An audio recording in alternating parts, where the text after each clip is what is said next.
Hello everybody, Raven Knight here. So back with another Legends advice video. I really wanted to make another one of these because these are fun to make, and while not a lot of people watch them, I do think that they are cathartic for me because they help remind me of some of the tools of the trade that I use in writing my Legends, and I hope that some of you guys find some use out of them too when you're writing.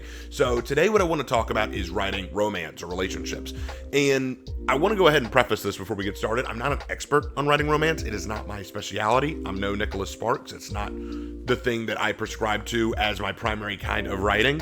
I do dabble in it. I add romance. I definitely do. And I've learned a few tips and tricks about how to do it, and which is what I'm going to share with you today. But please know that it is not something that I am a god at. It is not something that I'm great at. You know, I'm no Nicholas Sparks. Like I said, it's not something that I'm fantastic at. But I wanted to share some advice so that maybe some of you guys who want to involve romance in your story can do so. Because I did say that romance is a great motivational force. It can be a great plot point to a story. It can be a great conflict in a story. Love, romance, relationships can be incredibly useful in writing your story. So today I want to give you four pieces of advice that I would say may help you in writing your romance. Okay, so let's get started. Advice number one, first thing. So tip number one, no relationship is without struggle. Now, some of you are hearing that and going, yeah, Raven, that's kind of obvious. Every relationship has its ups and downs, right? I mean, why do you need to give us that advice? Here's why. And this isn't something I'm shaming anyone over, but it's true.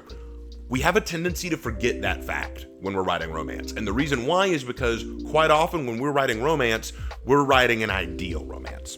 We're writing what we want to see in the romance. Let's face it, guys, in real romances and real relationships, miscommunications happen, disagreements happen, arguments happen, conflict gets in the way.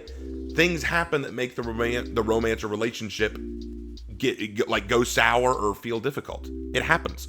But when we write a story, we don't want that. We want everything to work out great, because quite often what we're doing is we're making the character a self-insert, and we would never want to deprive ourselves of romance. We would never want to deprive ourselves of the love of our life. And so why would we want to do that? And therein lies the problem. What we do is we create an unrealistic romance because we don't create any kind of drama, any kind of difficulty, any kind of conflict, any kind of struggle. And I have made these mistakes. I really have. Like, for example, I would argue one of the biggest sins I committed with The Tale of Tomiki was I made Tomiki and Victoria's relationship way too idealistic. Victoria was very forgiving of Tomiki on a lot of stuff she shouldn't have. She was way too quick to let slide a lot of mistakes he made. And yeah, I mean, there are women out there and relationships out there where the women and men are, super understanding, but there's gotta be some degree of friction. There's gotta be some degree of, these forces collide a little bit. One mistake that my dad was talking about in terms of real world romances is a lot of people make this mistake. Men and women make this mistake. They anticipate the ideal woman or ideal man in their life. And when they don't meet that ideal standard, they automatically think, they've changed. Something's wrong with them. I need to go after someone new. And we had this friend to our family who got divorced from his wife and went off and tried to get with this other woman, only to find out she had the exact same problems as the original wife. And my dad had to explain to him, they're not the problem. You're the problem. Because you're expecting them all to be what you ideally want. You're expecting this ideal romance, and that doesn't always work. You have to give compromise. You have to give a little bit of yourself. You have to make some minor sacrifices. Now, when writing your story, I'm not saying that you can't have a really amazing, wonderful romance. You can have that. That's not a problem. But you do need to have moments where the characters, either bicker or have disagreements or struggles. Because here's the thing, if you're writing your romance where it is a conflict, like take something like Romeo and Juliet, there is conflict. It can be an external force. It can be within the relationship. It can be because the girl and guy are not getting along or they're having a disagreement, or it can be because outside forces are trying to pull them apart. Whatever the case, the relationship cannot always run smoothly, especially if you want the relationship to be the focal point of your story. If all you do in your story is talk about how these two characters love each other just so much that they seamlessly overcome every obstacle, that's not a good look. It's gonna be rough. I wrote this story for my mom and dad for Christmas one time. It was a very, very lengthy story. I might read it for you guys sometime. It was a great story. I'm very proud of it, actually. It was a medieval story about a knight who has to leave for war, but he's assumed to be dead because of a barbarian attack. And the woman he left behind is propositioned by the current reigning governor.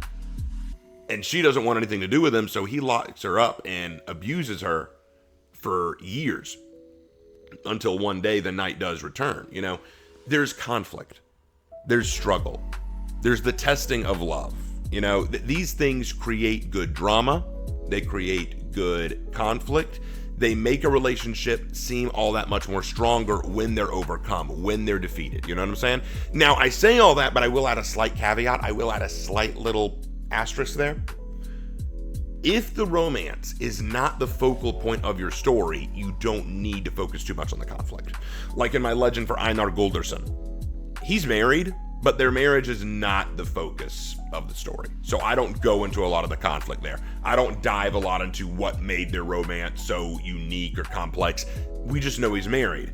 But again, like I said, that's not the focal point. So make sure that when you're writing a relationship, there is a conflict involved. It can be between the two, or it can be an outside force trying to keep them apart, or it could be someone trying to make them jealous. There can be lots of ways you approach that. So make sure that there is struggle. Number 2, second piece of advice. Don't be afraid of tropes, but don't be locked into them. Don't be afraid of tropes, but don't be locked into them. Okay, so I'm going to tell you a little snippet from one of my favorite romance anime called Love After World Domination. In Love After World Domination, there are these two characters who love each other, Desumi and Fudo. Now, Desumi and Fudo are having a secret relationship because they know that if anyone found out about their relationship, people would be upset, right? At one point, while walking home, Desumi looks through a coffee shop window and sees Fudo talking with another girl. And I immediately thought, oh no, they're going to the jealous trope. They're going to the jealous girlfriend trope. She's gonna get jealous. She's gonna claim he's cheating on her. And it's gonna cause this really pointless conflict. Because I hate obvious, repeated tropes. They are so annoying. The jealous girlfriend trope. That one's a big one. The misunderstanding trope. The guy was late trope. Just stuff like that. Just these tropes annoy me. And at first I thought that's where they were going, because when Fudo and Desumi meet up, she's angry, she's pissed, she's not listening to him, and I thought, okay, yeah, we're here. This is what we're doing. But suddenly, it knocked it on its head, because it's revealed she is upset, but it's not because she thinks he's cheating. What she says is great. Here, you know what? I'm just going to clip it. Watch this. Don't play dumb with me! I saw you in the cafe! I was teaching Pink about bodybuilding. That's all it was. You think I don't know? You'd never cheat on me because you're a hero with a pure heart. And that's exactly the problem right now. When I saw the two of you together, this ugly, nasty jealousy welled up inside me. And then I realized the truth. You belong with someone cute and girly like Pink, not a bloodthirsty outcast like me! That's ridiculous. You're the cutest girl I know. Besides, who says you can't be violent and girly? Like everybody! Yeah, that was a surprise. It was not that she was jealous because he was cheating on her. She knew he wouldn't cheat. It's because she felt like they were such a cute couple, she wasn't worthy to be with him, and so she was going to give up on it. That's such a good way to play with a trope. I was not expecting that twist. That was so creative. And that's what I mean. Don't be afraid of tropes, but don't get locked into them. Here's the reality, guys. Remember how I said that every relationship has its struggles? Well, guess what? A lot of those struggles are repeated tropes, like the jealous girlfriend trope like we talked about. They can be repeated, but try to be creative with how you approach them. Like, you know the jealous girlfriend trope? What if you have the jealous boyfriend trope? Like, change it up a little bit. Why does it always have to be the guy that everyone assumes is cheating? Why can't the guy assume the girl is cheating? Maybe the way the girl reacts is a little different. You know, you can approach those differently. Also, don't get locked into what I call the Disney trope. Like, take, for example, Cinderella. In Cinderella, the prince sees Cinderella, falls in love with her right away, dances with her. They're having a wonderful time. It's just love at first sight.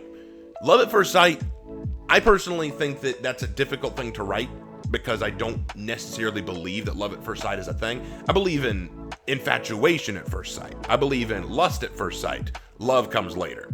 I believe that love is something that has to be built up to. It is an action, not just a feeling. So I believe that if you look at someone and go, oh my gosh, she's beautiful, or oh my God, he's handsome, that's lust at first sight, but not love at first sight. Like, play with that a little bit. What if you played with that? What if you adjusted that a little bit? What if you worked around that? What if you also played with the trope of, how it's usually the guy who's the assertive one? Change it up. This is For Honor. There are a lot of female-based characters. What if you have a girl who's the assertive one? I think a Valkyrie or a female raider would be very assertive. I think that would be something you could creatively approach. I believe that, what if you have a guy who's a little bit weaker, who isn't as strong, or isn't a warrior, but you have a warrior woman who is fallen in love with him. I kind of did that when I got together Helena and Bao Shen, my raider and Shaolin character. People were wondering, how did you go about making this beefy, powerful muscle mama fall in love with this kind of shrimpy, thin Shaolin? And I had to explain. Sometimes these things work out. Play around with the tropes. I'm not saying be afraid of them, because tropes are almost impossible to avoid, but don't be locked into them. Don't feel like, okay, I've got to do this trope this way. Don't be locked into them. Have fun with it. Get creative, okay? Third one. All right, this is an important one because I think a lot of people make this mistake. Sex is not necessary, nor is it encouraged.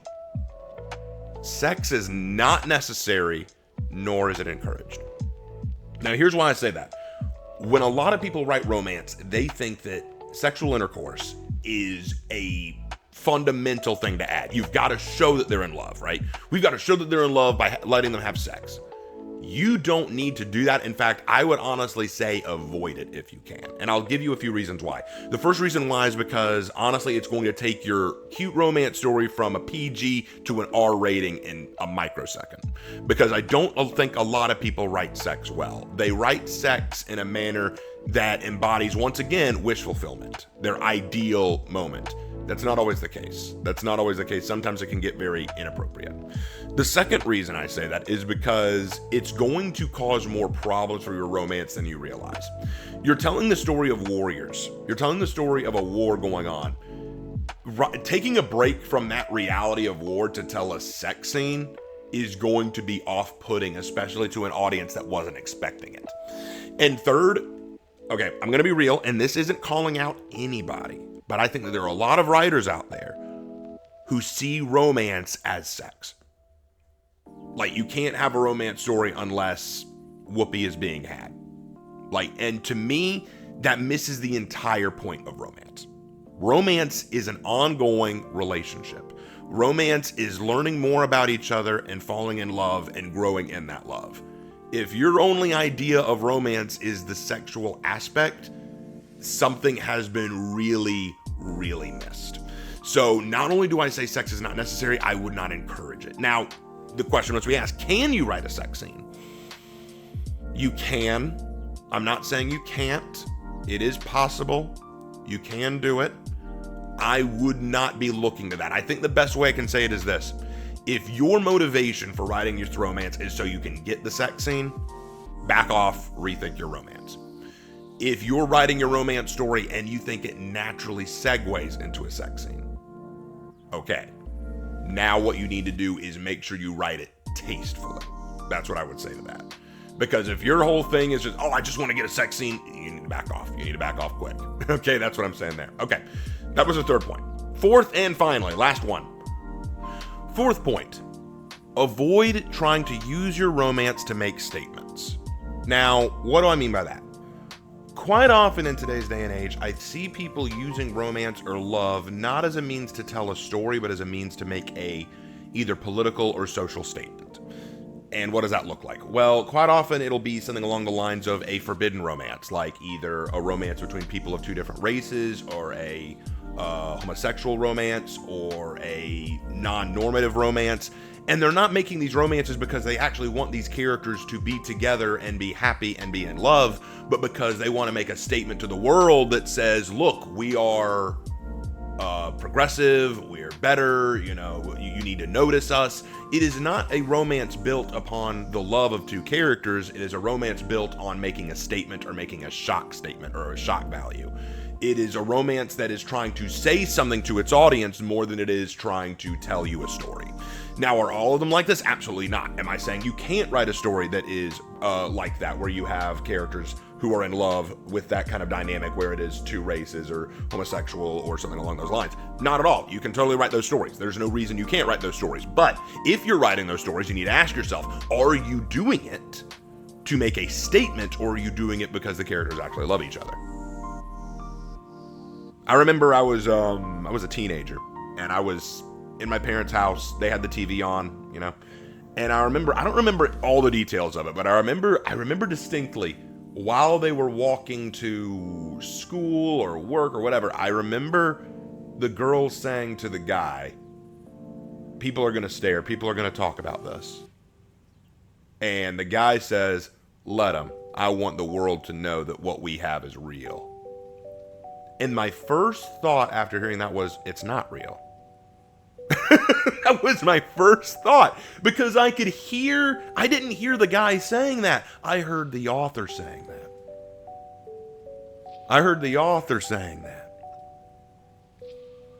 See, here's the reality. You can have situations where characters are finding difficulty in love because of the nature of their love. Like, again, go back to Romeo and Juliet. The Montagues and the Capulets are hated enemies. They're hated rivals. So Romeo and Juliet being from two opposite sides of things makes things difficult. You can totally do a romance that breaks the boundaries or breaks normatives. That's fine. But if you are going to do that, you need, and I can't stress this enough, you need to make sure you're not drawing that romance specifically for the purposes of making a statement to your reader. Because if you're doing that, you've missed the point. You have missed the point. And trust me, smart readers are going to notice. Smart readers are going to read that and go, nah, man, you lost me. You lost me. This is no longer a For Honor legend about two characters in love. This is a For Honor legend meant to make me think a certain way, and it will be frustrating. It will be off-putting. People will not like it.